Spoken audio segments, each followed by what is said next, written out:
Good evening. Welcome to the Education and Pupil Services and Finance and Operations Virtual Committee meetings for February 23rd, 2021. The meeting of the Education and Pupil Services Committee will please come to order. Roll call, please. Mr. Board Secretary, Mr. Rogers. Thank you, sir. Dr. Haig, I'm here and I can hear the proceedings. Mr. Desnoyers, I am present and can hear the proceedings. Mr. Warsavage, I am present and can hear the proceedings. Mr. Neal, I am present and can hear the proceedings. Mrs. Dawes, I am present and I can hear the proceedings. Mr. Fields, I am present and I can hear the proceedings. Mrs. Mitchell, I'm here. Mrs. Curry, Mr. Brown. I am here. During this unprecedented time, while social distancing requirements are in place, the Upper Darby School District needs to continue certain aspects of its business, which includes decisions concerning pandemic planning. For this reason, the Upper Darby School District will continue regularly scheduled school board meetings while pandemic-related restrictions imposed by Governor Wolf and any local authorities are still in place. It is the plan of the school board to hold these meetings with the minimum required departures from normal operating procedures. The Upper Darby School District School Board COVID-19 Special Operating Procedures document outlines expected departures from those normal operating procedures and the policy justifications for such departures. At the start of each committee meeting held while pandemic-related restrictions are in place, the board will review the departures from normal operating procedures as well as their justifications. While social distancing requirements are in place, the Upper Darby School District School Board finds it necessary to hold virtual school board and school board committee meetings to complete required business. These virtual meetings will allow for public viewing and participation. Following practices already in place for regular meetings, all virtual school board meetings, in addition to allowing near real-time public viewing and participation, will be recorded and the recordings made available after the meeting. In order to hold virtual school board meetings, adjustments need to be made following existing board policy. These adjustments have been outlined in the Upper Darby School District School Board COVID-19 Special Operating Procedures. Dr. McGarry, can you provide specific information on how the public can participate in tonight's meeting, sir? Yes, during the pandemic and previously to the pandemic, the school board has always made every effort to engage with the public, and we have continued that through this virtual process.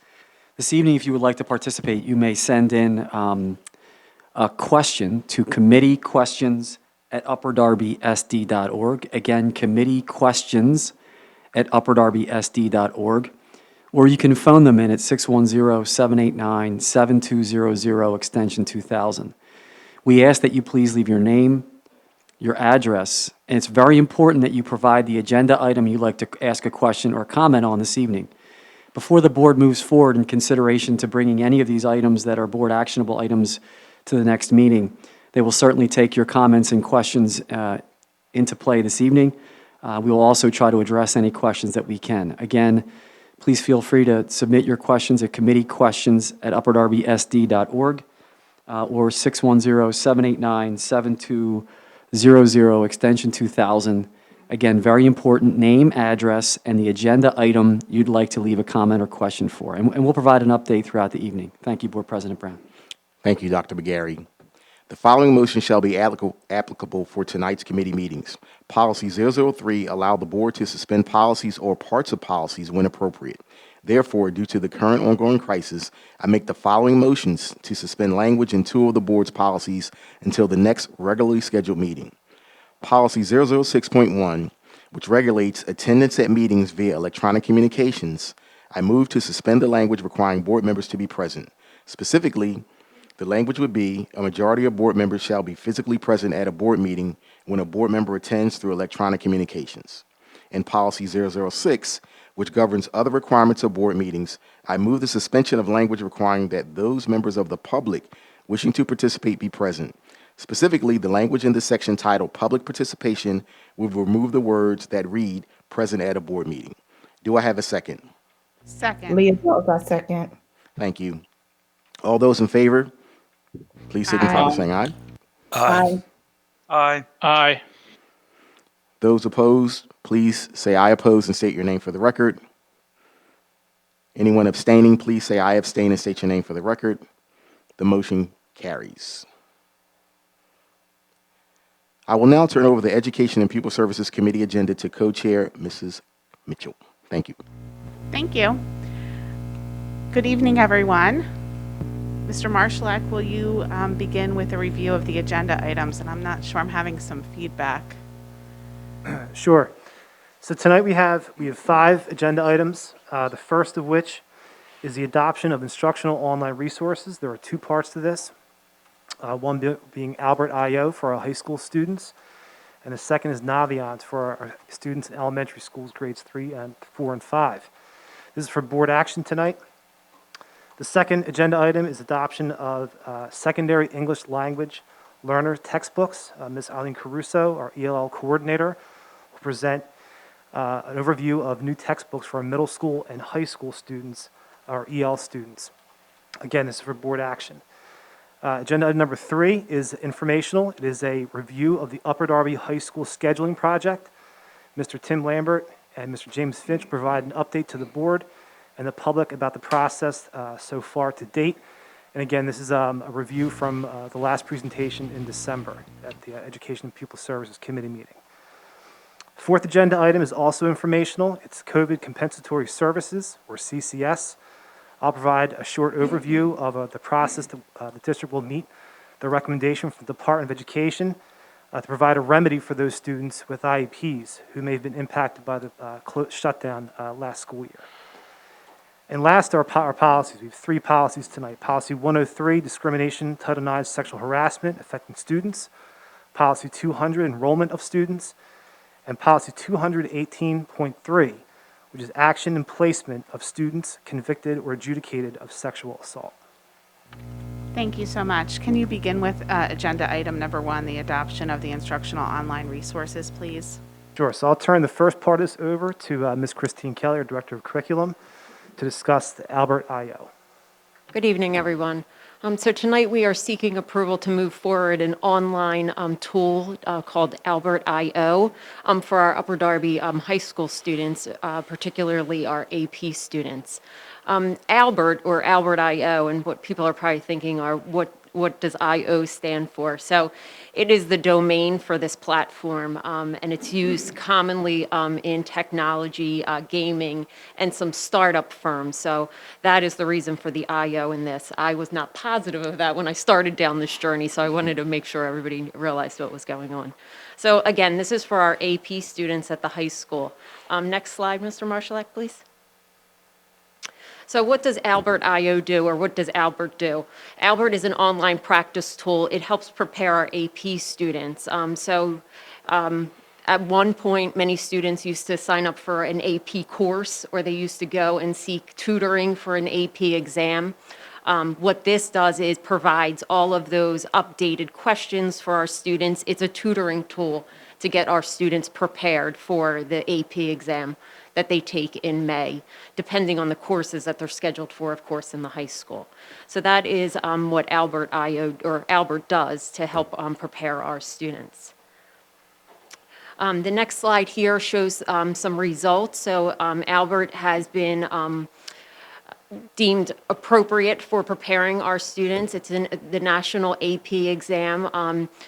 Pass rate averages about 14%, and you'll see that people that have been using it, or students that have been using it, have seen an increase in their AP scores. So AP Biology, 14%, AP Literature or English Literature, 25%, and so on and so forth on this slide.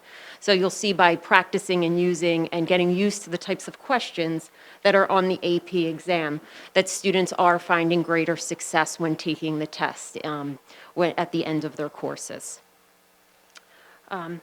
Last slide, please. So the benefits to our students, the subscription offers access to all College Board AP subjects. So although the students may only be rostered in an AP English or a math course or whatever courses they are rostered in, they do get access to all of the exams or all of the practice items that are there. There's no paying now for the students, so they don't have to pay to take a practice exam. They don't have to seek out a tutor or anything like that. This program would do it for them. There are some free response questions where students can evaluate their answers, and Albert's sample responses and rubrics help them on that journey of knowing what is right and appropriate and everything else here. So this package would be a 3.5-year implementation. The company is allowing us to, if approved in March, to allow our students to begin use right away.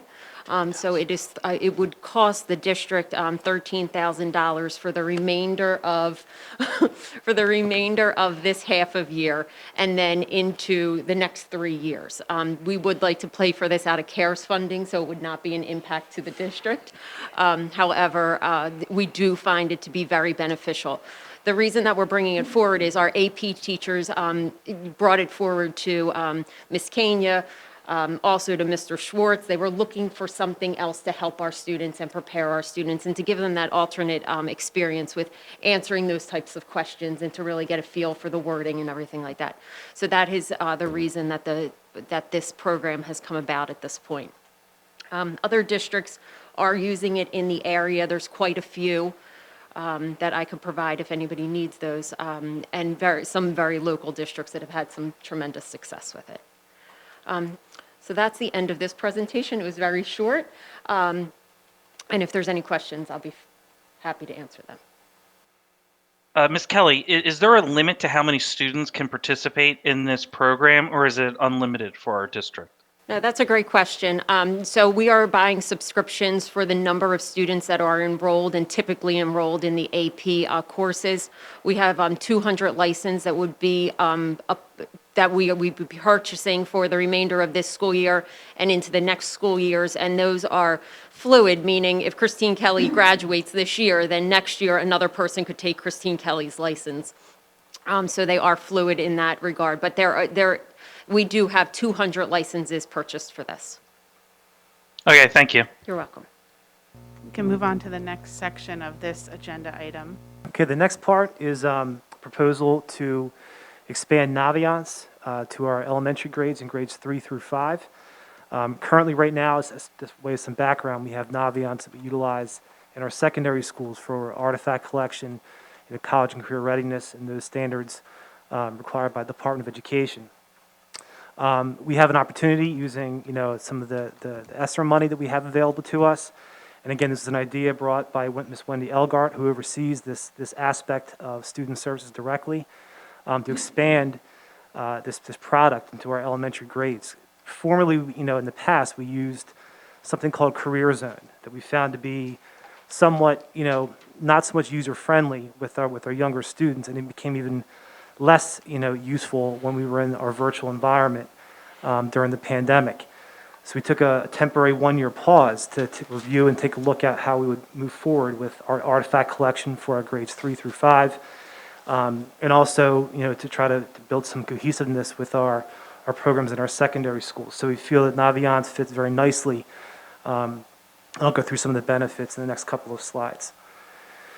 And again, to begin, the biggest, point that we're looking to is to build this connection between, our secondary schools and our elementary schools, in particular for the college and education and workforce standards. Start beginning the career exploration early on in our elementary age students. In addition, we want to build that connection so students are familiar with this tool when they head into middle school in 6th grade. They have some background, they have some additional use when they were in elementary grades, in addition to also building their portfolio of artifacts over the course of time and keep it in one place throughout their time as a district student. And again, as I mentioned, it would collect and would house our artifacts to meet the CW requirements or standards from the Department of Education, providing that continuity across our grade levels, to be a one-stop shop for all of our requirements, and then also making it much easier for our requirement under PIMS, the Pennsylvania Information Management System, and that reporting we do every year as part of the Future PA Ready Index. And again, students who, beginning in 3rd grade, if they remain with us through 12th grade, they'll have one log-on from 3rd grade to 12th grade. The parents can also access for involvement at home to review what students are reviewing in school, and they can have play an active role in their career exploration over their career here in Upper Darby School District. The cost, as I mentioned, where we like to cover this through the ESSER funding. We're looking at a 5-year contract, which would also align with the renewal of our 6 through 12 contract. So it'd be a total cost of $47,580 to include also professional development in years 1 and year 2. This is maybe about $7,000 or $8,000 more than what we were spending on Career Zone about a year and a half ago. So we believe it's a good opportunity and a good a benefit to our district for the little bit of increase in cost for the 5-year contract. And as I mentioned, the first 2 years will be covered with professional development by Naviance to our district employees and our administrators, and a continued professional development moving on throughout the course of our usage of the tool by Ms. Elgart and our student service staff, counselors, and other members of our team. Again, another short presentation, but I'm happy to answer any questions that go along with this expansion of Naviance to grades 3 through 5. Mr. Marshall, can you just clarify for those of us whose kids are younger and haven't been part of any of this, what you mean when you say artifacts? So I'm envisioning maybe like surveys on the kids' interests or something, just to give us some vague idea of what we're talking about. Yeah, it's a great question. I apologize for not being clear with that. So the artifact is a term that they use, the Department of Education uses as, and I think you hit it right in the head, a survey is a good example. Students would respond to what they learned as part of the CEW standards. So for example, we have in our elementary grades, really throughout our district, we have College Sweatshirt Day, where all of our staff, we're the college they like to promote for our students to provide that awareness. Students get to ask questions, and teachers will provide a lesson on why they went to college, where they went to college, and how they furthered their education. And students have an opportunity to reflect on what they learned from their teacher, and they would do it in the form of any type of product or a survey or any type of reflection piece that the students would do in the classroom. And we're required to maintain those and keep those per the Department of Education as to show proof if we're ever monitored on our CEW standard artifact collection to show evidence that we did complete these tasks. So this will be a place or a data warehousing opportunity for us to house those artifacts within Naviance. So it could be as simple as a survey. It could be much more in depth, like an interest survey or some type of higher level reflection or essay or other type of work product. Thank you, Mr. Marshall. That helps. Mr. Warsavage?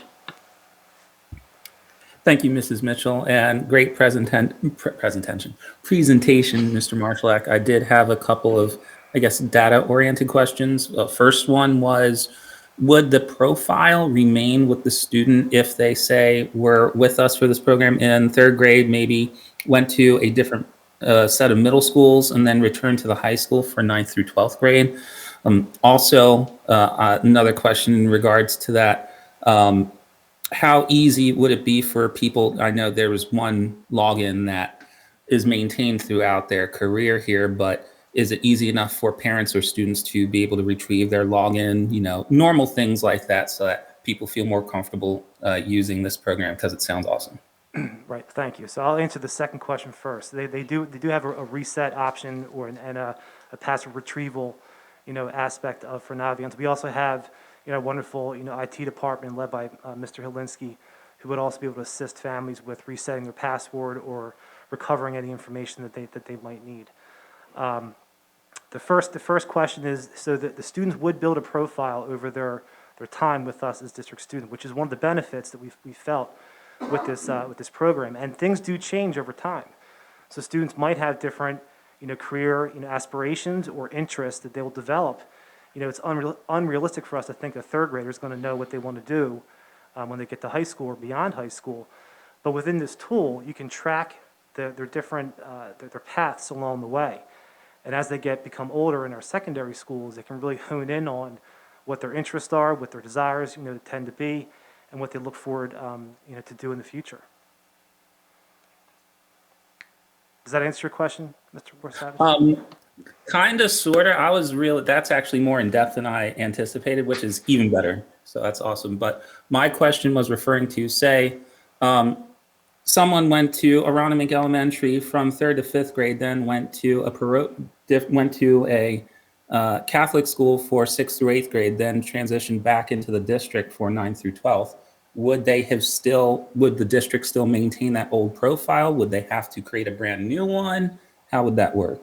Right, understood. I mean, I will find the exact answer to that to be sure. I'm almost positive that we do still warehouse and collect that information, the artifacts. We do maintain them. In the event that students do transition back to one of our schools, they would have the history of their artifacts that we would maintain. It's still a requirement of us to produce those artifacts and maintain those, regardless if students transfer out or transfer into our school district. Awesome. Thank you very much. Mr. Marshallak, if I could just add, the licenses can go inactive. So if a student does transfer in and out of the school district, which we do see at the middle school and high school, the license can go inactive, and then when a student returns, we can reactivate the license. It does save the file for that student. I think you mentioned this, but I wanted to talk about the funding source. I think you covered this. How would it be paid? Right, so there would be the ESSER funds or the CARES funding. The CARES, okay. Yeah, based upon the pandemic and the money we're receiving from the government to offset some costs and provide support. Thank you, sir. Mr. Marshall, I do have one question. With the Career Zone product that we saw, I don't know, 18 months ago or something, it was very like user-friendly for kids. They had like cute little videos. What is this like for our younger students? So it's, and again, it's similar in the sense that it has the elementary type, products and videos and usage that would be appealing to an elementary student. Like I said, the benefit with this versus Career Zone is that it's much more user-friendly for the teacher and for the parent, for the student to eventually be able to contribute to. But it does still have the appeal for an elementary age student. It is geared, and they do adjust based upon. It wouldn't be the same middle school or high school model that you would see for an elementary student. So it's age appropriate. Exactly. Basically. Okay. Correct.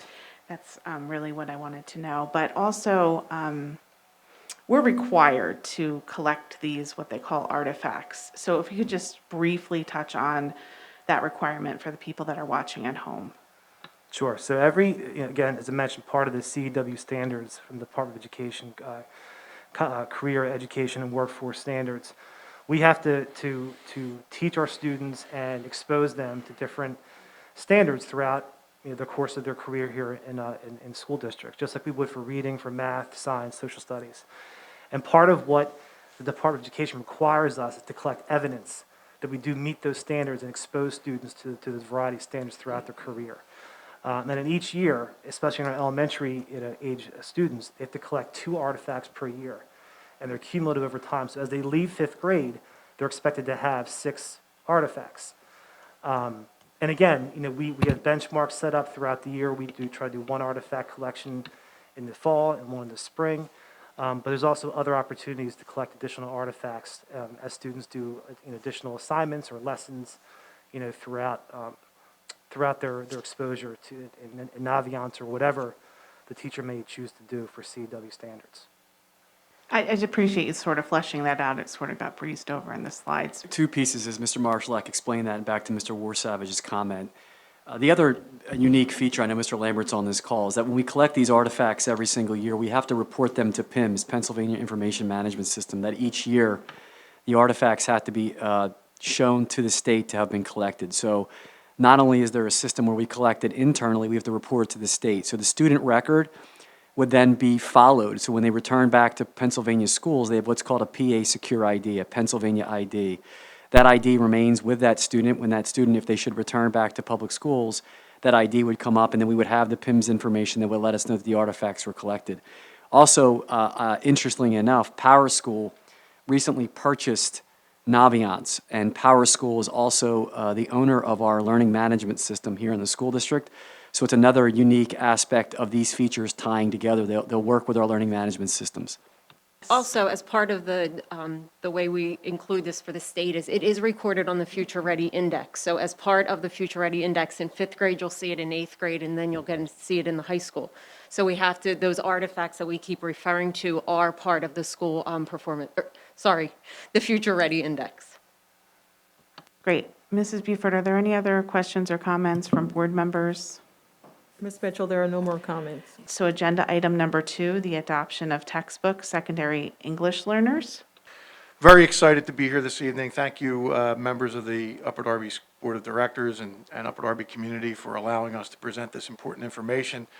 After all, our English learner population is a little over 10% of our overall population, and we want to make sure that we are providing them with the best possible materials and instructional materials that we can possibly find. What Mrs. Caruso is going to present to you today is a proposed new program at the middle school level and the secondary level, which will help us to meet the language domains in English learning of listening, speaking, reading, and writing. Our English learners are assessed in that area using the Access test. In fact, our kids are taking the Access test right now. And the proficiency levels through WIDA that will enable us, this program enables us to put our students in the proper program. It is cohesive enough and fluid enough that we address all students at their proficiency levels, whether it's entering, beginning, developing, expanding, bridging, or reaching, which are the WIDA proficiency levels for English language development. I want to thank Mrs. Caruso and her team of every secondary teacher at all the English learner teachers participated in this. And with that, I'll leave it to Mrs. Caruso to take you through the proposed programs. Thank you. Eileen? Thank you, Dr. Manfrey. Good evening, members of the school board, district administrators, and members of the Upper Darby School District Committee.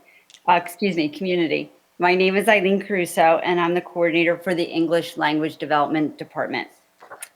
I want to thank you for the opportunity to present information for the proposed English Language Development Program for the middle school and the high school.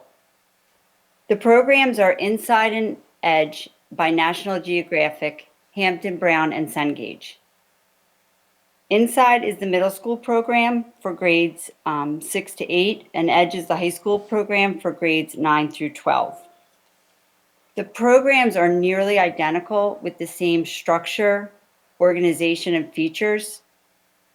They only differ based on content, and the following program highlights are for both of the programs. The continuity of the programs is definitely going to be a benefit for our students.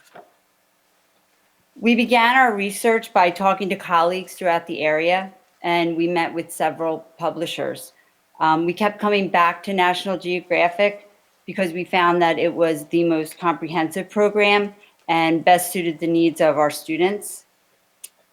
The National Geographic program is aligned to both the WIDA English Language Development Standards as well as the English Language Arts Common Core Standards. And we know that English learners are best served when they learn content and language together, and this program provides that opportunity. The programs are student-centered. They consider students' assets and value the rich and diverse experiences that they bring with them. The materials include readings, pictures, art, and activities that reflect various cultures, backgrounds, and ethnic groups, and it gives the students multiple opportunities to connect with the content. Language development is an integral part of the curriculum of the program. Language routines are built in to every unit and include repeated opportunities for academic conversations. Academic conversations foster critical thinking and understanding. The programs also include a range of language functions used in the instructional language, and they're also taught directly in the academic vocabulary activities. The content is age appropriate.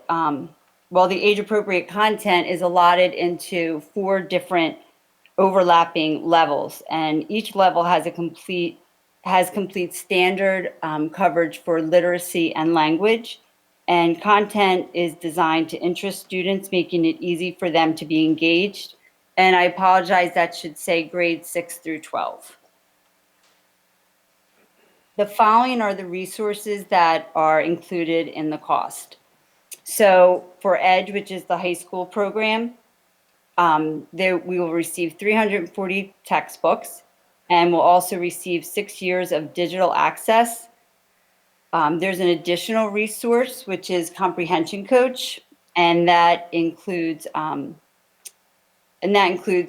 reading comprehension and fluency.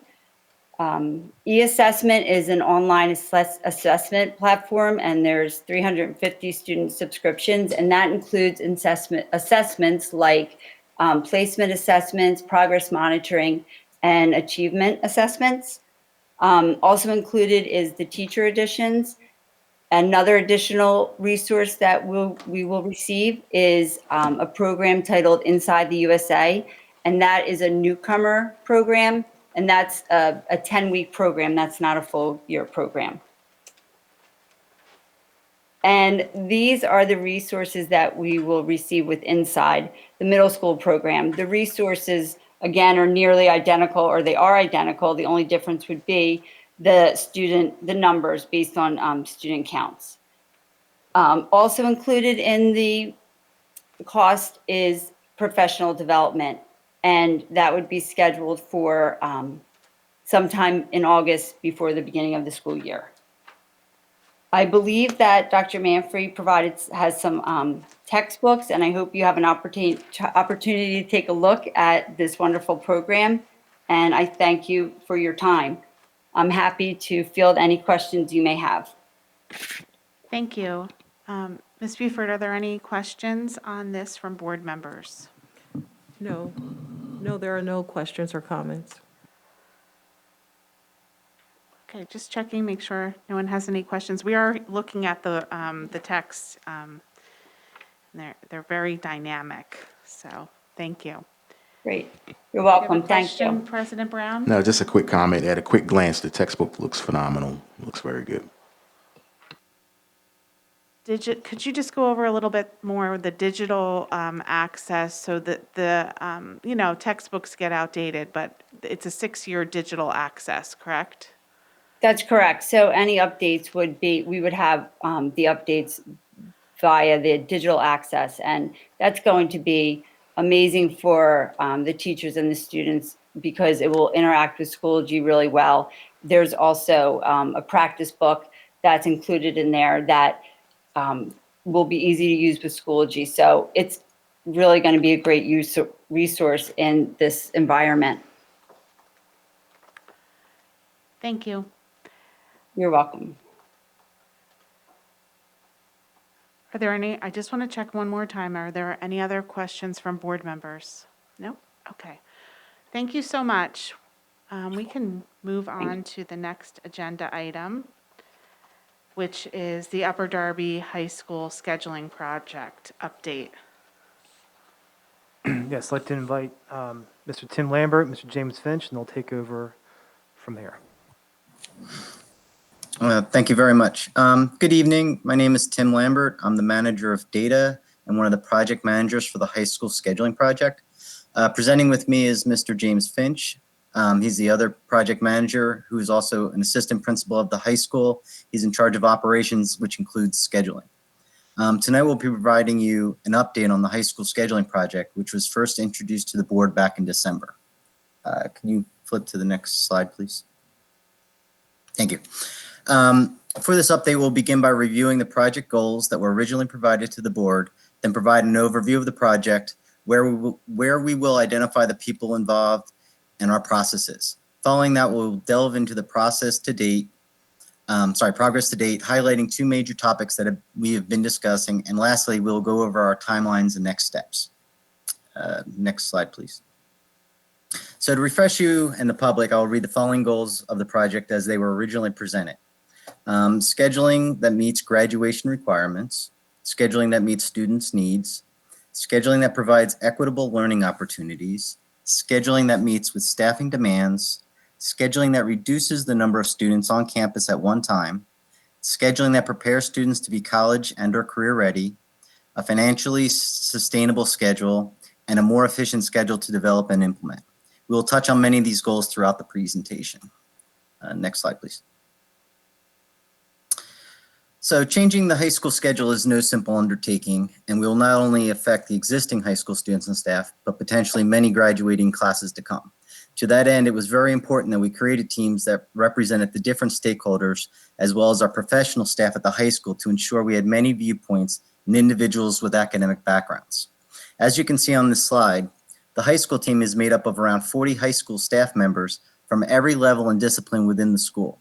Ms. Simone, along with all the assistant principals, counselors, some teachers, supervisors, have been meeting every Tuesday since December to discuss the different topics associated with scheduling. Next slide, please. So our second team is the student advisory team, and that is composed of students in grades 10th through 12th grade, and they have been very instrumental in providing us great feedback on the topics we introduced to them and have provided some interesting and valuable ideas that we have been integrating into our discussions. We have had 2 meetings with them so far, and we'll be scheduling a third soon. Several of the students have also joined our core team and have played a large role in discussions there as well. Next slide. So this leads us to our third committee, the core team. This committee also has a fair number of participants. It is slightly different than the other teams in that it has representatives not only from the high school team and student advisory team, but also central administration staff, the 2 middle school principals, school board directors, and parents of students that attend both the high school and/or the middle school. This committee has also met twice so far and has been very influential on how we have directed the project. I know this is an update, not a final presentation, but I would like to take this opportunity to thank everyone that has taken the time to participate in this project so far. A large number of stakeholders have been participating and have been instrumental in providing the needed viewpoints and create an environment where we have been able to gather ideas and have great discussions. Next slide, please. So now that we introduced the committees, I'd like to go over how these teams work together. Using the goals from our initial direction, we identified relevant topics and introduced them to teams for discussion. The high school team acts as the first filter where we introduce a topic and get their professional thoughts and ideas on what would be most beneficial for both the students and staff. These discussions help us define some of the more important and viable ideas, which are then presented to the student advisory and core teams. As we receive feedback from the meetings, it is compiled and checked for suitability and viability. For example, if the idea suitable for our current or proposed environment, and do the numbers work when taking into account our start and stop time, staff, space availability, transportation, lunches, special needs, and many other variables needed to ensure a successful schedule. It is important to note that we are still at the stage where we are gathering feedback and calculating the viability of options. No decisions have been made at this time. We expect to have a completed list of scenarios completed soon, at which point we'll reconvene the student advisory and core teams for review. The most viable, recognized, and approved options will be compiled into official scenarios and presented to the teams for review. Ultimately, a final scheduling recommendation with potential alternatives will be approved by the teams. Next slide. So that actually, while it seems like a lot, is actually one of the first steps in the approval process. So it comes from the teams and it'll go through the next couple steps, which includes the recommendations will be presented to the steering committee, which is composed of Dr. McGarry and Dr. Manfrey. They will go through the recommendations, the associated reasoning behind those recommendations, and all the scheduling calculations. They will provide their own feedback, of which may require revisiting with the core and student and high school teams, and eventually make the decision to move forward with the recommendation or not. From there, the final recommendation will be presented to the Education and Pupil Services Committee and potentially be moved on to the board. I will provide you a timeline of these steps later in the presentation. I will now pass the presentation to Mr. Finch to provide our progress to date. Thank you, Mr. Lambert, and good evening, Upper Darby School Board, Board President Brown, Co-Chair Mitchell, and members of our Upper Darby School community. Thank you for allowing Mr. Lambert and I the opportunity to provide this important informational update to our scheduling committee work. Before we get into talking about the different topics that have been discussed by the multiple committees that Mr. Lambert just very eloquently laid out and described for us, I'll start by defining some common terms that we have been using in these meetings. So let's start by looking at a block schedule, which is actually the current scheduling method at Upper Darby High School. Our school runs on a 5-block schedule, with each block being 79 minutes. Students typically take 4 blocks of content area courses a day, with the 5th block being a lunch and then a learning community, intervention, or an additional section of AP classes. A small number of students do opt to have a 5th class instead of the lunch and learning community block, but by and large, the majority of our students are rostered in 4 content area courses a day in a block schedule. So courses typically run for a semester in a block schedule, with only a few exceptions for intervention classes and AP courses, and there are 2 semesters a year. So building on that, since a content area course equals 1 credit, and there are 4 courses a semester, times 2 semesters a year, it gives you about 8 credits a year, which over the span of a 4-year high school career with some additional AP and or intervention credits thrown in there, because these students can take anywhere from 32 to 36 high school credits over their career at Upper Darby High School, which is actually far above the state graduation requirement of 21 credits. Now, to contrast that with a period-based scheduling model, in a period schedule, courses run for the entire school year. Additionally, depending on the model chosen, there are usually 7 or 8 periods a day, which run anywhere from 40 to 45 minutes with a lunch period. On the topic of credit accrual, depending on the model chosen, students typically will accrue 6 to 8 credits a year, which can mean 24 to 32 high school credits over the course of their career, which is a little more in line with state graduation requirements of 21 credits. An analysis of local districts in the Delaware County area shows that roughly 2/3 of the districts run a period-based schedule, and the other 1/3 run on a block schedule. Next slide, please. A major point of discussion in all of the teams was the topic of block scheduling format compared to a period scheduling format. We found that our current block schedule was highly valued by both the Student Advisory Committee and the core team, whereas the High School Scheduling Committee identified many pros and cons of both scheduling models. Students reported that with the current block schedule, they liked how they could take more courses each year while focusing on less courses at a time, since they only had 4 courses a day typically. And parents on the core team reported that they liked the fact that a block schedule more closely resembled a college schedule with semester-based classes. Teachers often cited how a student's attention span can start to wander in the longer block schedule and maybe more conducive to the shorter 45-minute time span of a period schedule. Next slide, please. Another topic discussed was the topic of reducing the number of students on campus at one time. There are several motivating factors for this goal. One of the factors is our growing enrollment at Upper Darby High School. As we already know, Upper Darby High School currently has an incredibly large student body of a little over 3,800 students. And it's actually projected to see an enrollment growth to the point where Upper Darby High School is projected to have over 4,000 students the next 2 to 3 years. And when you combine that with the facts that our building space is finite, the number of classrooms that are utilized for academic instruction currently is close to the maximum, you can see there really is a need to start getting creative with space. Additionally, a large number of students on campus has other consequences. It increases the number of students in halls during transition time between classes, requires the high school to run more scheduled lunches, and can have a direct effect on the number of discipline incidents that occur throughout the school year. Next slide, please. Our discussions on this topic included 2 major ways in which this goal can be achieved. The first one is expanding access to online education for those students that it works for. We found through these different committee discussions that there are actually students who really enjoy and are seeing great success in this model of education. It's providing them with the flexibility to explore their academic interests on their own time, and additionally have the availability to pursue interests outside of the classroom as well. For these reasons, we discussed having full-time virtual learning in both a synchronous and an asynchronous model available for students that choose that option. We also discussed the importance of providing full-time in-person instruction for students with IEPs. The other way to reduce the number of students on campus at one time is to run a cohort model, where students cycle through a series of in-person and virtual learning days. There are a number of options that we are just beginning to filter through our high school committee right now. And some of the ideas are, of course, we are comparing to our current full, in-person model that we ran pre-COVID. We've been discussing the possibility of having a rotating virtual day where every day or every third day is virtual for students. We've been discussing the possibility of having a half day where it's a half day virtual and the other half is in-person instruction.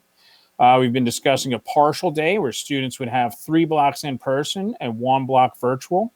And then, of course, we're comparing them to our baseline, which is our full in-person pre-COVID model. And that wraps up the topics discussed for the committees up to this date. I'm going to turn it back over to Mr. Tim Lambert for a review of the timeline and the next steps. Thank you, Mr. Finch. So to take where we're at and where we need to be, there is a time limit on this, I would say, where the information in the proposed scenarios need to go through the approval stage if we are planning on implementing this for this upcoming school year. So in February, we're continuing to gain the feedback and running the calculations to ensure that our scenarios are viable. In March, we hope to have our final topics discussed by the committees, the scenarios presented to the committees for review and feedback, in which they'll vote on the final scenarios that they want to present up to the steering committee. Then the steering committee will take ownership of those recommendations and provide feedback, make any adjustments as necessary, and we will communicate back with the teams. Then eventually, if the schedule continues on as we hope, in April, we will be coming back and presenting the final recommendations to the board. I believe that is everything that we have presenting. If you want to go to the next slide, yes. Now we're open for any questions or comments. My question is for Mr. Finch. And so I'm, as of course you know, but just so that everyone knows, I'm one of the board members who is on the core team. And I thought I may have misunderstood the suggestion, but I thought that there had been some discussion of sort of blending the period and block, doing sort of like a hybrid thing where students have some periods and some blocks. Did I misunderstand that, or is that on the table? No, you didn't misunderstand that. And also, I find myself having full discussions while I'm on mute constantly. Not a date goes by when that doesn't happen. It's occurred this time. It is. Thank you. Very, very much so. Yeah, so we have discussed the idea of a hybrid model, meaning hybrid between block and a period schedule. After discussing it on a couple different committees, we kind of came to the conclusion that that's basically what we have now is very, very close to a hybrid model. So our current schedule it's a 5-block schedule, but it's actually each of those blocks is made up of 2 periods called a skinny period that run for 37 minutes in length. And we do have in our current model, we have some courses that do run for a period at a time that are full year as opposed to a semester block. So, one thing that we noticed after, discussing that hybrid model was it's really, really, really similar to what we have now, and almost didn't have as much legs to stand on its own as a whole separate model, because it's basically the current Upper Darby block schedule that runs skinnies. That makes sense. I had sort of a suspicion of that before, but thank you for clarifying that. Yes, just a quick question. I know you. I'm told that there's parents on your committee, so I'm curious to know if are any parents dynamically opposed to any of the options. Like I know we seem to hear from parents who have strong opinions about they either want their kids all back in school or they don't want them in school until COVID is a thing of the past. So I'm curious to know if you have any extreme opinions on your committee that you have to navigate through? Yeah, so whenever you get a bunch of educated professionals together to talk about something as important as education and educational models, you do get a lot of different opinions coming to the table, which is exactly what we were looking for when we came out and started looking through this the possibility of revisiting the high school schedule. With that being said, I don't feel like we have, come across any people that are steadfast in one way or the other, that have at least shared those viewpoints with us on the core team. Thank you, Mr. Finch. Oh, sorry. Oh, I was just going to say, invite Mr. Lambert to correct me if I'm wrong, or if there was something else that he, wanted to add to that. Yeah, I think ultimately there was more obviously a leaning towards in person, but when you look at the other situations such as the number of students, or that some students learn better at home, the idea of including virtual learning was received as options. So it was no, we have to go back to the way things were. There's, no two ways about it. People did see the reasoning behind a lot of the different topics that we're bringing up and why.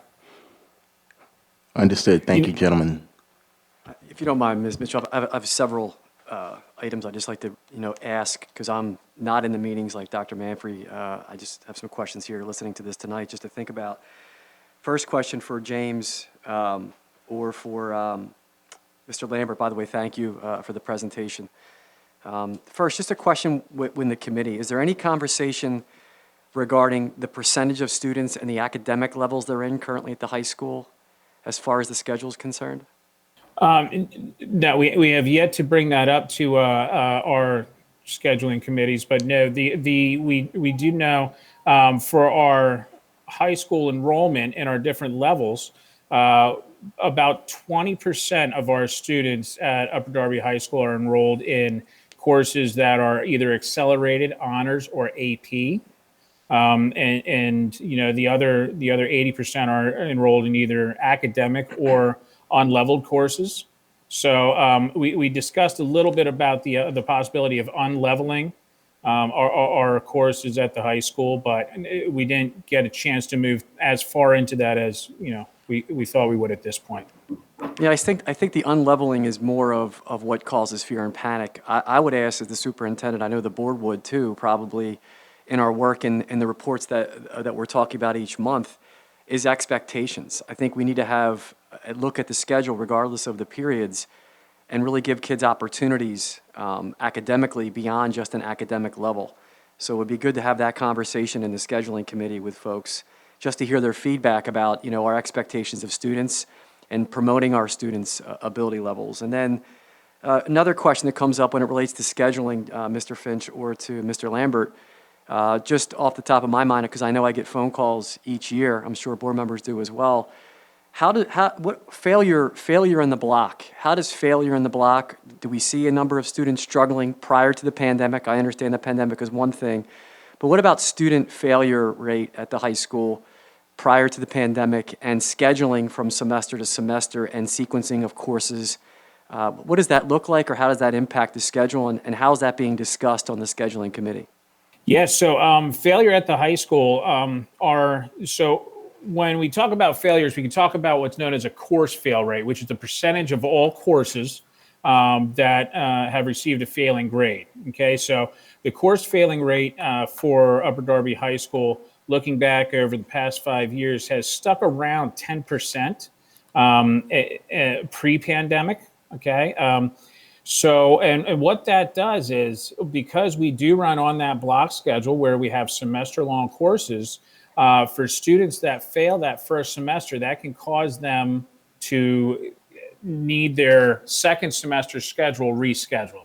So, and that's one thing that we talked about, when in all of these committees, was how difficult and how much manpower it actually takes to schedule school of the size of Upper Darby High School really effectively 3 times. Once during course selection in the spring, which we're in the middle of right now. Once in the summer after the second semester failures come out. And then once again in the spring after the first semester failures come out, And when you look at that course fail rate, and I'm talking about course fail rate because those are the courses that need to be rescheduled, and we're looking at course fail rates around, 10, 12%. That means 10 to 12% of our courses, need to get rescheduled then. And the real tough time when that happens is the time that we just passed. When we deal with that turnover from first semester to second semester, because that turnaround time is really tight, and it takes a great deal of manpower for our assistant principals, our guidance department, our social workers. It's really all hands on deck during that time. So we have discussed that in our committees. We have discussed that failure rate and how that does affect the high school schedule. And then additionally, you have those instances where you go to schedule for a second semester and a course was failed in the first semester, but it won't fit into the second semester.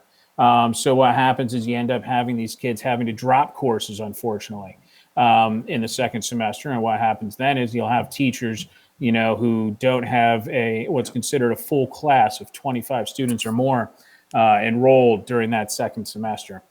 So yeah, we have talked about failures and its impact on the schedule. So just, 2 more points to that. And I really think it's important, this is a great presentation, that we, more so talk about how we're not looking to make drastic changes with the schedule, but really try to help those kids out so they don't miss out on learning opportunities or elective offerings that we have.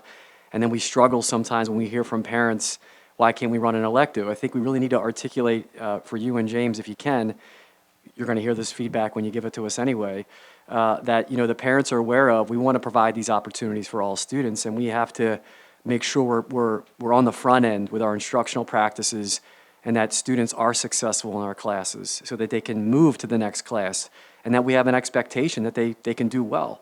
With that said, prior to the pandemic, previous to moving into the interim and superintendent's role, I know I was a part of the idea of, and we used a term today, and I want to make sure we clarify it, and Dr. Haggett asked this previously. When we talk about hybrid, in this moment, I'm talking about the opportunity for kids to either be in person or have some classes virtually or flex in and out of the schedule. And what I mean is hybrid. Prior to the pandemic, it's true, correct, that we allowed students to have some classes that they could take through an online program, and then they could attend for in-person school. Is that the case, Mr. Finch?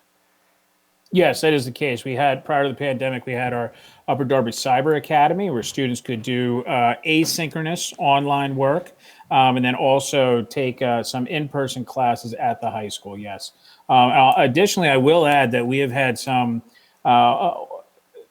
feedback from students and from parents claiming that they love asynchronous learning and that flexibility that it allows students to, really own their own learning schedule, and provides them an opportunity to do stuff outside of school that they normally wouldn't be able to, like, have a job or, experience some, outside of school plays or whatnot. But they love that flexibility of that asynchronous and that online learning. Yeah, my final, I appreciate that. That's an important point, I think. There's a lot of conversation, out there that, we're looking at changes just because of COVID. And if you can, please, emphasize this is not just because of COVID. Prior to the pandemic, we had some concerns that we wanted to look at the schedule. It just so happens that we've learned a lot during the pandemic, that there are students who are on medical homebound, who have appreciated, who've reached out to me. I think they've reached out to board members, that their students can now log in live for a synchronous session. As you just said, Mr. Finch, there are students who are thriving asynchronously. Just this Saturday in Upper Darby Rising, there were students involved, hoping that we would still provide a combination of an opportunity. Can I attend some classes virtually? And then can I come into school for some classes, whether it be for work or those opportunities. So if we can just make sure that when you go back to these meetings, prior to coming back to us and the public, just that we talk to people about this is not trying to take away from any student, and that we're really trying to meet the needs of all the students. And I think it sounds like in this presentation, there are opportunities where it can be beneficial to everybody and that nobody really has to lose out. Is that fair so far from what I'm hearing in this presentation? Yeah, Dr. McGarry, I would say that's definitely fair. I know the cracks of, and the issues that we've seen with our current schedule you have been kind of evident before COVID. There was some talk amongst teachers that I had discussions with about, how maybe that block scheduling time, maybe that time that's in a block schedule of 79-minute classes is too long for some of our students for their attention spans. Also with our skinny periods, because like I was talking with Dr. Haig, each one of our blocks is broken into 2 skinny periods. And there are some academic classes that run in those periods, which really kind of limits that availability of, those academic classes. Additionally, our AP classes, they run in a block one semester and a skinny period another semester, which really kind of limits some of the AP availability. So there were issues that we knew about pre-COVID. I think one thing that COVID did was it put a huge stress test on our entire system, and not just our school system, every school system across the country. And, it gave us a chance to really stop and look around and see, what, maybe there were some things that we were just taking, as normal before the pandemic hit, and that shouldn't have been normal, So COVID gave us the chance to stop and say, what, let's take a look at this. And that's the opportunity that we are taking with this scheduling committee. And it may come out that we make a scheduling recommendation for a change, and it may come out that we don't make a scheduling recommendation for a change. Either way, no matter what we do, it's going to be backed up with, multiple points of input from the community and multiple points of research as well. So, And my only final point is I think it's important to the students that are on there with so much going on and so much stress and so much pressure, that students that are a part of the committee, that we do continue to, whether it's through our student reps or the students that are there, provide some feedback to the students. Because oftentimes, because of social media, because of comments, kids start to fear and panic that I'm going to lose out on something, that the school district's going to make a change. We do not want to cause upset or fear to kids in any way, shape, or form. And the ultimate goal is maintaining and providing the same level of opportunities for all students that currently exist and not taking away those opportunities. So James, if you and Tim, when you meet with students, I know I'm going to be a part of some conversations with Dr. Manfrey and Mrs. Simone too. We don't want this to be a situation where it's causing fear and panic with kids. We're not trying to do that. So if we could talk to kids about that too, I think it would be important. I think it's great that they're a part of the committee as well. Thank you, Dr. McGarry. With that being said, and I'm not, minimizing the concern about the students, I'll tell you, some of these students on these, well, not some, all of the students on these student committees are incredible. The thoughts that they come up with and the ideas that they're able to, articulate at such a young age and with such depth of understanding and knowledge it's really inspiring and makes me very happy as a school leader in this system, that we have students that are like that. So they are a great resource, and we will let them know that they should not be, fearful in this environment. That's a great point. Thank you, Mr. Finch and Mr. Lambert, for this comprehensive presentation. I did have just one point of clarity on the slide that talks about the different options. You say full in-person for IEP students. Are you considering having a full in-person option for all students if that was a choice they wanted to make?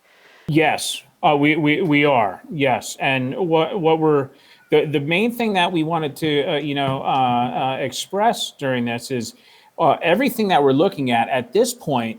It's just that we're looking at it. we're in an exploratory discovery phase where we're getting input from multiple stakeholders and hearing all sides and weighing all types of different options. So if there is, that basically nothing is off the table right now, including, in-person instruction. Again, this is a committee that is looking at many, many different options. Thank you. And have we done enough research on trying to help kids that are in that 10 to 12% fail rate? I know we talked about, the rescheduling and, sometimes the classes aren't full. Have we really taken a deep dive into what's happening with our 10 to 12% of the students that are failing? The high school administration, along with Mrs. Simone, the high school principal, has been providing ongoing professional development this year with our staff in just that area. We have even taken the opportunity to get the kids involved in making sure that the staff understands the impact that failing grades may have on their future. So I know that Mrs. Simone has taken an active leadership role with her staff in this regard, and making sure that we find strategies and ways to help our students be more successful, to help that 10%. Well, it's actually, that's 10% of the courses, not 10% of the students. But to help that percentage of students move forward with their academic career here at Upper Darby High School. And I know that they've provided the staff extensive research in that area. There's been research in this area as far as eliminating zeros, giving a grade that is for allowing students to make up incomplete work at any time. In other words, that there's no deadline, there's no date where students can't turn work in. So there's been a lot of different things that we're attempting to do to try and mitigate those failures. Appreciate, obviously, we want our kids to start out their life with a high school diploma, so that's, and it affects, obviously, a lot of other things. So are there any questions from board members besides myself? Dr. Haig has a question. Dr. Haig, go ahead. Yeah, I just realized maybe I am confused about something based on what Dr. Manfred just said, and maybe Mr. Lynch can clarify this, that what does it mean for a course to be a failure? I thought that 10% number was like a student, like an average across courses of, anyway, can you explain what the 10% number is? Yeah, and I apologize for the confusion. I should have been more explicit about defining, that failure percentage. So typically, when you look at a fail rate, it's the percentage of courses that are failed. So, for example, if one student has taken 4 courses a semester and they fail one of those courses, that would be 1 out of 4, a 25% fail rate. So when I was discussing that 10% of courses were failed, and I meant of, total course final grades that were given, 10% of those final grades that were given were in the failing range. And the reason why I discussed that metric in this presentation is because I was approaching it from a scheduling point of view, where I have to have a system and I have to have counselors and a schedule built that reschedules course failures. Okay, if you want to talk about student failure rate, which would be, I would say, would be the percentage of students that have failed 1 or more courses. Our student failure rate at Upper Darby High School is around 17% for this school year right now. And I can look back in previous historical data. I have it, close to my fingertips right now. But that's the difference between those two. There's the course fail rate, which is percentage of final course grades that are failed, that are a failing grade, and the student fail rate, which is the percentage of students with 1 or more fails. Thank you, Mr. Finch. And so that clarifies for me what Dr. Manfred was saying. He was sort of comparing it to identifying students who failed, as you say, one or more, which of course accounts for that discrepancy. Thank you. I understand now. Thank you. Are there any other questions for board members on this update? No, not at this time. Okay, let's move on to agenda item number 4, the COVID Compensatory Services informational item. Okay, thank you. So our fourth agenda item, as Ms. Mitchell, you mentioned, is the COVID Compensatory Services, or CCS is the acronym. So just by way of background, and really before I begin, we've been working through, developing this process, since as far back as the summer when the first guidance was released by the Department of Education in June, with multiple iterations of changes and new guidance that have been impacting our decision-making moving forward. But the special ed supervisors and Jennifer Jones, our coordinator of special education, have really taken the brunt of the legwork in developing this process and pulling this off. We've been meeting routinely since the summer to redefine and develop our approach to provide this to our students who need this recruitment services. So just as some background, and this is the definition from the Department of Education, and I won't read through the entire thing, but I'll just briefly give you an overview. Obviously, we heard a lot about the pandemic and the impacts on all of our students, in particular our students with IEPs, or our most vulnerable students in our special education in a world.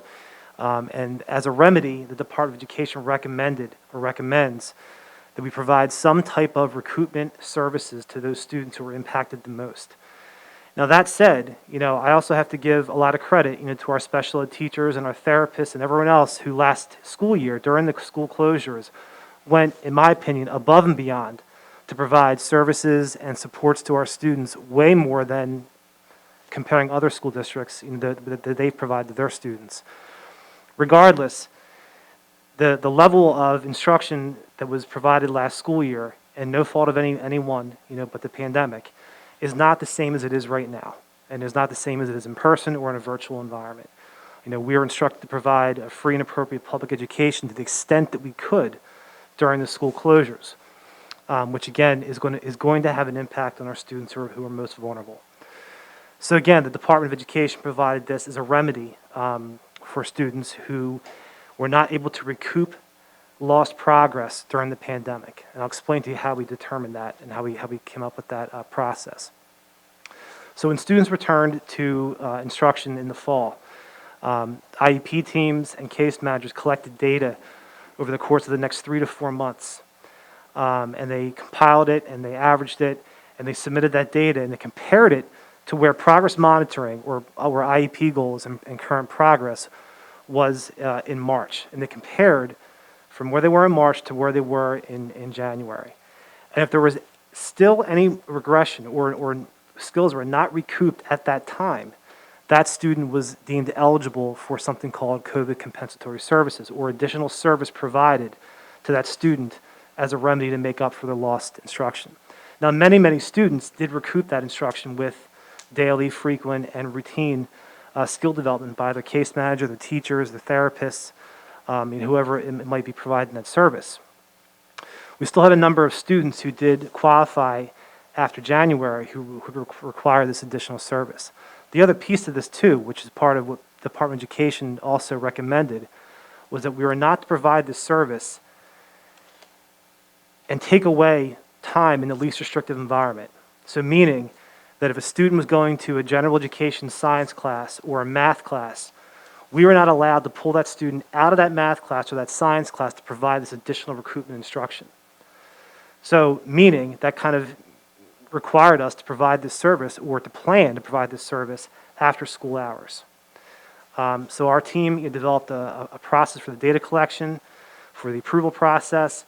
Parents were issued the appropriate paperwork, notifying them that they were eligible for this CCS service.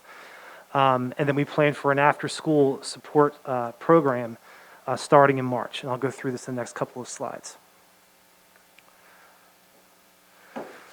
So our goal is to start, in early March, and we selected this date over the next couple of months to provide, continuous extra support during the spring months. Then take some time off to pause at the beginning of June and then give students opportunity to, relax and have a break from extra service, and then lead up to our extended school year, which starts in the end of June. So we believe that doing what's best for our kids is we provide them with the additional support throughout the spring and then going into the summer for the extended school year. The first week in March, we're targeting to address professional development with our staff and provide them with the resources that they'll need to plan and prepare for students come March 8th. And we're looking at a 4-day week proposal, Monday through Thursday. And again, not every student who qualified for every IEP goal, which I know it might sound tricky. Some students qualified for math. Some may have qualified for reading. Some may have qualified for only speech and language or occupational therapy. But we provided, we're targeting 1 hour after school, per day, based upon what the skills that they need, that recoupment support moving forward. There's roughly, about 600 students, just under 600 students who qualified. Another requirement was that IEPs had to be amended, and something called, we call a NREP, or a Notice of Recommended Educational Placement, were issued to our families, notifying them or the family that their student did qualify, for CCS. Families that did not qualify, or students who did recoup the instruction over the period of the data collection process, were also notified that they did not qualify for CCS.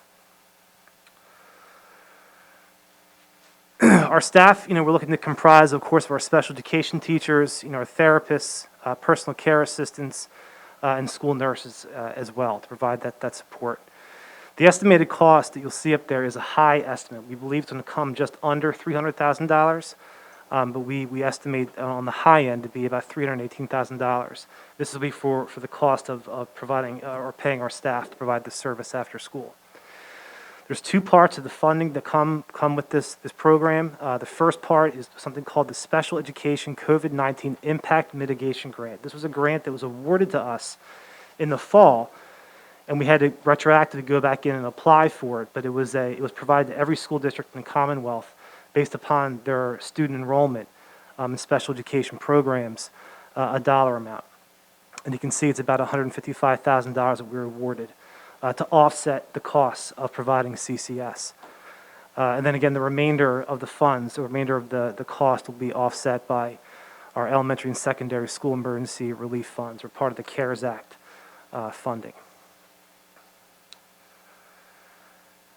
And that's all for this presentation. Again, it's an informational item, and we're looking to start, we have scheduled the fine-tuning details right now. We're getting ready to get moving in the next week or two. I'll take any questions from the board at this time. Thank you, Mr. Marshallak. I do have one question. I thought students in the elementary level didn't go to school on Wednesdays, so how would this work? So it's a good question. So we have, and as you know, many of our students are still learning virtually. So we have a schedule worked out where some of our students will be attending virtually and also attending in person. During that Wednesday time will be a virtual CCS session for our students as well, who will be at home until we make shifts in our schedule. If we go down that path, we're going to adjust our approach to CCS as well. But at this time right now, students who are working virtually on Wednesday will get the virtual CCS at home as an extension of the school day. And what about middle school students who, when we bring some back in, would only be attending school 1 day a week? Does that mean 3 days would be additional virtual instruction? Right, so the day that they would be in school, if they choose to come into school, they will be scheduled into an in-person group, whichever day that might be, and the remaining 3 days will be virtual after school, as if they were, remaining virtually, being instructed. Thank you. Are there any questions from board members? Mr. Neal? Thank you, Ms. Mitchell. My question is regarding transportation. Is if we're saying a student is requiring these services, will transportation be provided for that extended time at school if they're in person? Yes, we are planning to provide transportation, and we have the schedules worked out with Mr. Tarver and Mr. Lee. We have it all scheduled and prepared for students to get, home at the end of the school day. All right, thank you. Are there any other questions from board members? Mrs. Buford? I don't see any more questions.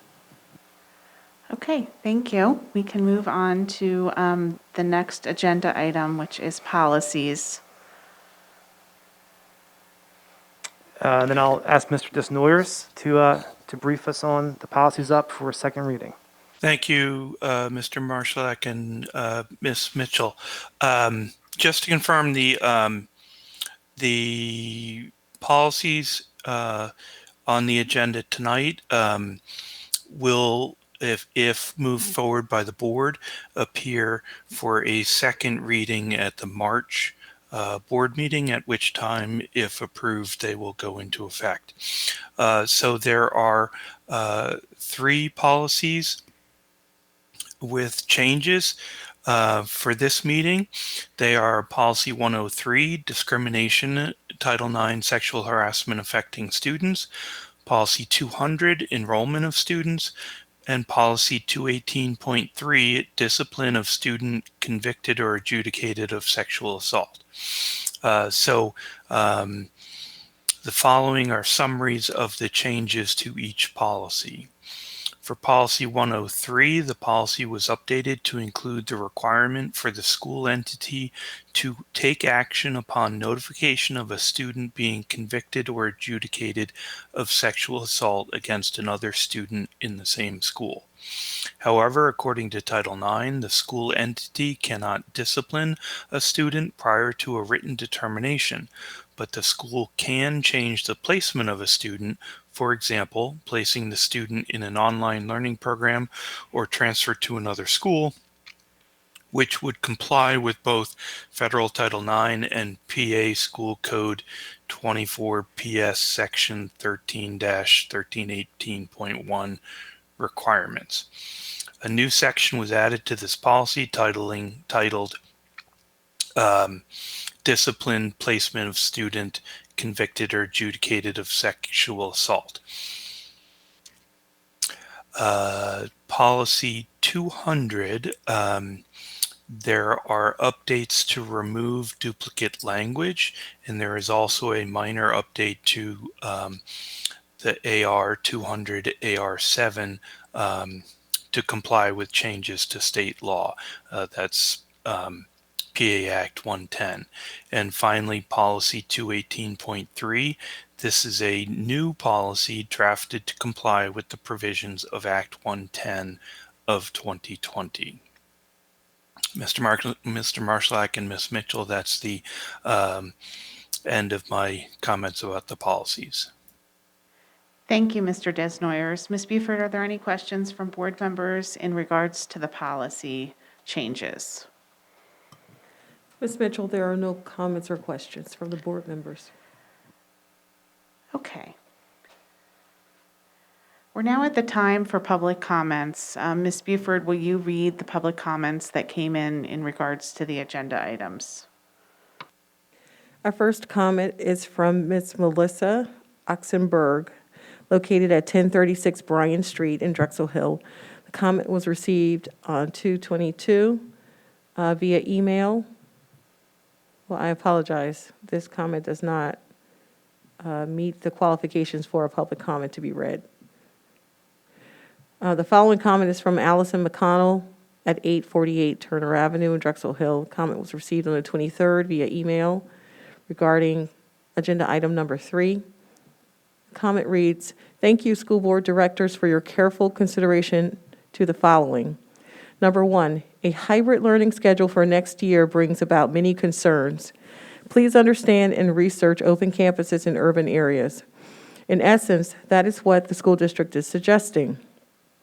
With a scenario of 3 blocks on campus and 1 block online, you are increasing the foot traffic through the doors at various times of the day. This brings about additional security concerns. Having some students on campus while others are not may also increase truancy, as you see in open campuses.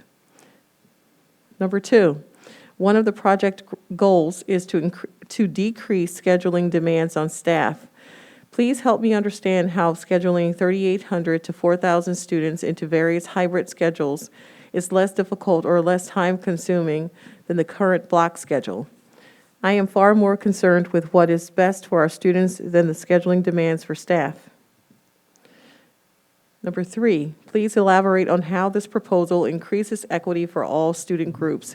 I am not understanding how a hybrid schedule is best for any subgroup, but rather I see the potential concerns among many subgroups, in fact, making it less equitable. Consideration to parent support of the hybrid model, ensuring students are logging in and participating, is not an accurate science. While I believe UD teachers are doing a phenomenal job teaching virtually throughout the pandemic, student engagement is just never going to be as high in a virtual setting as it is in person. Given the data on cyber charters, why would virtual learning be a permanent solution? Number 4, how will staffing needs decrease as a result of implementing periods versus blocks without eliminating some of the course options currently available? Number 5, heavy consideration on how switching from block scheduling to periods is more conducive to preparing students for college career is needed. Most students report that they are more adequately prepared to handle post-secondary coursework when exposed to block scheduling in high school, as they mirror one another. Reduced attention happens after 20 to 25 minutes for all teams, whether block or period, and direct instruction should not be happening whether it is for full periods or full blocks. Block periods allow students time to collaborate and work independently in addition to direct instruction. Number 6, having the technology now, one-to-one document cameras, etc., does not necessitate permanent changes to the schedule. Please prioritize what is developmentally appropriate over the technological capability. All, in caps, of our students need face-to-face interaction on a full-time basis.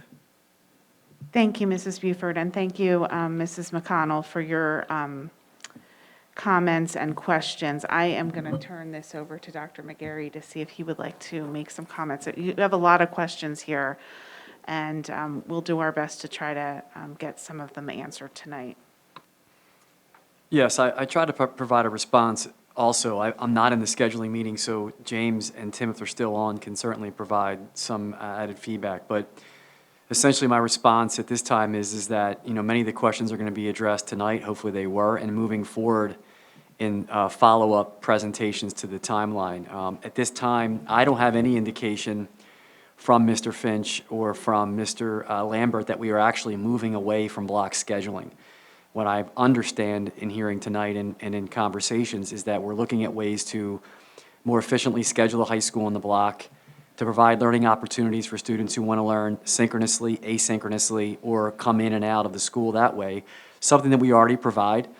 And really, for my office, as I said earlier, I'm really interested in making sure that we're pushing our students, that we should be doing better for our students. Our students can do well. We should believe they should do well, and we should provide them with more opportunities. And I'm worried that when students are unsuccessful in some classes, they're being limited to other elective opportunities that they may enjoy more, or that may inspire them on their career path toward leaving our high school and engaging in something other than maybe an English class that I used to teach that they may not want to find so interesting. So, our goal, as I've said, is to provide synchronous and asynchronous instruction and in-person instruction to those students who want it, and not deny students who want in-person education to have in-person full-time education. What this pandemic has taught us is that it forced us to become more advanced in our technology, and we are now there. Thank you to the board, thank you to the CARES dollars. We have technology in our classrooms that now, instead of a student getting only asynchronous learning when they're on medical homebound, they can log in for a class and receive a better instructional opportunity. This is not about taking away. I get that clearly has been what's been somehow, some way provided to the public. The other very important part for the board and for me, the superintendent, is that attendance rates are important. They're a part of how schools are held accountable. So truancy and attendance rates are looking at about 72% prior to the pandemic. And that's going on for a couple of years prior to that. Also graduation rates. Graduation rates prior to the pandemic were at about 82, 83%, I believe, James and Tim. So we're looking at trying to look at the schedule during this pandemic, and coming out of this pandemic, kids are suffering, kids are struggling. How can we make sure that we provide them with opportunities to re-engage, do well, and not hold kids back? This is not a review of a schedule to force anybody into one learning opportunity versus another. It's really trying to help out coming out of this pandemic and fix some of the issues we were seeing prior to the pandemic. But I do appreciate Mrs. McConnell's question, and we are definitely going to take that all into consideration. We do provide students right now who have anxiety issues or some other concerns opportunities to come in for a class in person, and they could take some classes virtually or asynchronously now. So as far as the open campus concept, there are numerous students who take us up on that schedule prior to the pandemic. And more students, I think, are looking to continue with that opportunity coming in and out of our schools. And I think we have Mrs. Candace Riccioni, who's doing her dissertation on virtual learning and online learning, and she's the principal running our Cyber Academy. Just met with her recently, and she'll be coming before the board and talking about her work and what's also there. Most universities and colleges, and coming out of this, there's a move toward learning in an online learning synchronous environment, and there's an expectation that kids are able to do that. So we're trying to balance all of this. This is not a one-size-fits-all, meaning we're trying to take away from some kids to give to others. We think we can build a schedule that meets the needs of all three of those opportunities. James, Tim, anything you guys want to add, or Dr. Manfrey? Yeah, Dr. McGarry, I think there's two things that I'd add, and I'm not going to go into as much depth as you just went, but when I hear a comment like that, two things pop to mind. One is it sounds like the perception is there that we have some type of backroom, decision-making process, that we aren't discussing this with multiple committees and multiple stakeholders, and that couldn't be farther from the truth. We have parents and community members on our core team. We have, high school teachers who are also, parents and community members on our high school team. And we have, included students in the discussion the entire way. So everything that we are, discussing and talking about is at this point is merely that. It's discussions, and we're talking about and filtering through these many different ideas. So there's not some, grand master plan to, shoehorn anybody into any type of decision, like what it kind of sounds like from that comment. The other thing I'd like to point out is I think that comment shows that that person really cares about our school community and really cares about our students, and we do as well. And that's one reason we are looking at the high school schedule, is because we want to make sure we have the best offerings for all of our students, not just a certain subset or of the population. We want it for everyone. So I think when I hear a comment like that, I think it comes from a lot of the same places of the emotional caring and respect for our students and our school community that is exactly where the idea to start looking at the high school schedule comes from as well. Mr. Fentz, thank you. This is Dr. Manfrey. I just want to comment on some of what Dr. McGarry alluded to that I think is very important.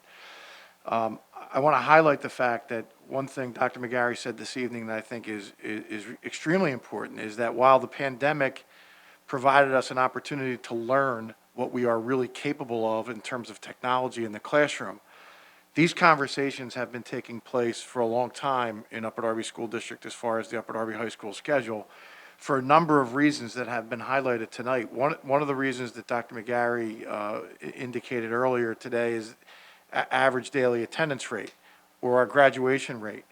The average daily attendance rate has been declining. Our graduation rate has been declining. So there are things that we need to change. There are things that we need to improve upon.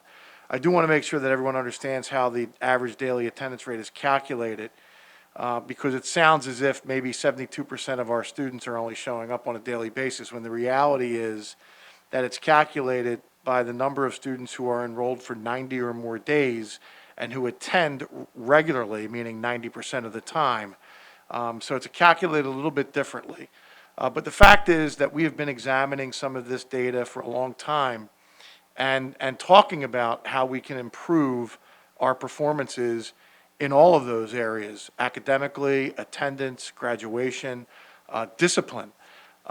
So this is not just a result of a pandemic. The pandemic has certainly taught us some things that we didn't know previously, and we're trying to capitalize on those things that we've learned in order to help all students have opportunities to succeed here at Upper Darby High School. Thank you for your responses, and I'm sure that the committee, Mr. Finch and Mr. Lambert, will be looking at these questions to see, which ones have been discussed and what still needs to be discussed. Thank you, Mrs. McConnell.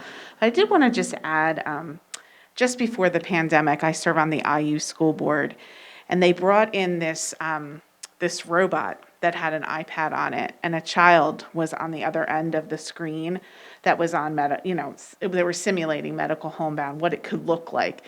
And to be honest with you, I was like, oh, we'll never be able to have anything like that in Upper Darby. And I, sort of my heart sank a little bit.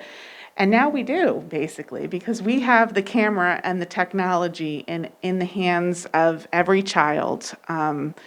So, last time we talked about this, I talked about equity, and, we are looking at this through an equity lens. So I just appreciate everything that you all are doing, as well as all of our volunteers who are graciously examining this, and it's a bear. So we appreciate you trying to see what we can do to make things better for every child in the Upper Darby School District. So you can read the next question or comment, Mrs. Buford. I also wanted to add that Dr. McGarry and Mr. Finch responded directly to Ms. McConnell earlier via email as well. Our second and final comment, is from Ms. Lori Patterson at 717 Concord Avenue in Drexel Hill. The comment was received on the 23rd at 6:37 p.m. via email regarding agenda item number 3. The comment reads, Dear school board directors and district administrators, thank you as always for your hard work and ongoing sacrifices in this difficult time. I am writing about tonight's Education and Pupil Services Committee agenda number 3, item number 3, in regards to proposed changes to the high school schedule. While I only have a 9th grader at the high school, I do feel some anxiety about the fact that significant changes are being proposed at this point in time. These changes appear to include a dramatic adjustment to the way the day is structured and the introduction of a permanent hybrid school day. We are still experiencing a dramatic and unprecedented year of educational instruction due to the pandemic related to COVID-19. I do not think I am alone in saying that I will consider it a success to have my children's emotional well-being intact when they enter the 2021-2022 school year. I will be especially grateful if the district has plans in place to ease the adjustment of all students as they reacclimate to in-person learning. Just 2 years ago, the high school created a new plan for quote-unquote pathways for graduation and made changes to the number of credits required for graduation. I believe last year was the first year that this plan was in place, a year interrupted by the current pandemic crisis. We can't properly evaluate the impact of the changes that were made by that plan, so I do wonder about adding more changes at this time. I would very much like to encourage the district administration and the school board to take into consideration the pace of changes that have occurred since last March, many of which could never have been anticipated. I am concerned about the potential impact on a student body and a school community of adding more uncertainty when, as a collective, we are all still reeling from a crisis that is anything but normal or certain. Thank you for your consideration. End of comment. Thank you. I'm not sure there was an actual question there, Ms. Patterson. Thank you for your is there one? Some clarity, I think it's important. Would you like to clarify? Thank you. Sure, thank you. First, I appreciate hearing from Mrs. Patterson and Mrs. McConnell. As Mr. Finch said, definitely parents whose kids are great kids in the school district and are always involved. I would like to clarify a little bit in Mrs. Patterson's comment about pathways to graduation. We have implemented a program to identify students similar to what Mr. Marshallak talked about earlier about college and career pathways. Here in Upper Darby, we took that a little bit in more detail, and we're trying to identify students in our Naviance system to try to help them pick the course selection as they get through it. Current juniors right now are actually the class who we would see being able to graduate at 21 credits. Last year, the board authorized my office and Dr. Manfrey and Mrs. Simone to allow last year's seniors to graduate not having met the local graduation requirements of 26 credits and instead to meet the state requirements of 21, and that was allowable under the state law. So really this current junior year, the current juniors have that opportunity, And at this point in time, we don't really anticipate yet a high number of students taking us up on the opportunity to graduate at 21 credits right now. I do want to add, too, to the comment earlier and to this comment, no question we're worried about anxiety, and I think hopefully after tonight you'll hear from us. We're trying to plan now. I think we do this well. Sometimes it might not come across that way. Our planning is to try to anticipate how to help kids coming out of this pandemic and be ready for them when they return to provide those opportunities so it's not such a shock and they're not so worried about being behind. We've got to help kids get to where they want to still. It's nobody's fault this pandemic happened, and that's what we're really trying to do at looking at this schedule. And I will say to Mrs. Patterson, without question, we are looking at a plan to really ease and make the adjustments for students as we reacclimate to in-person learning coming out of this. So I appreciate the comment, and I agree. There's a lot that's going on. The Pathways to Graduation actually is one of the key indicators focusing us on the review of the schedule so that we do meet those students' needs when the board adopted that plan previously. Thank you, Dr. McGarry, and thank you, Mrs. Patterson, for your comments and your concerns. Are there any other public comments, Mrs. Buford? There are no more public comments at this time. Okay, at this time, we'll review the agenda items. There are, excuse me, let me get it back on my screen.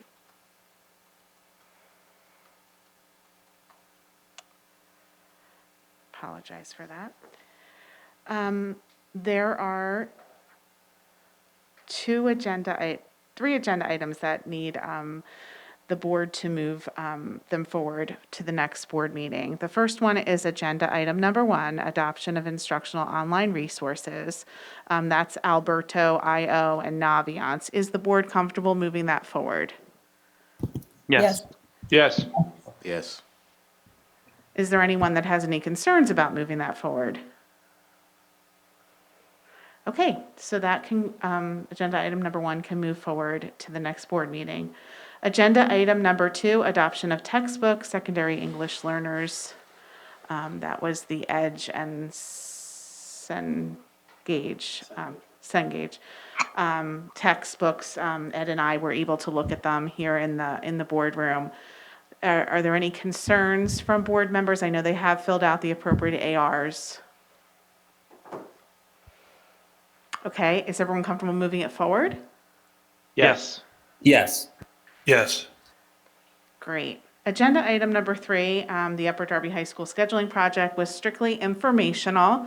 I'm sure you'll be seeing additional updates on that and a recommendation in April coming out of that project. Agenda item number 4, Covid Compensatory Services, was also informational. And the next up is agenda item number 5, 3 policies, 103, 200, and 218.3. We reviewed them earlier. Is everyone comfortable moving those forward? Yes. Yes. Yes. Yeah.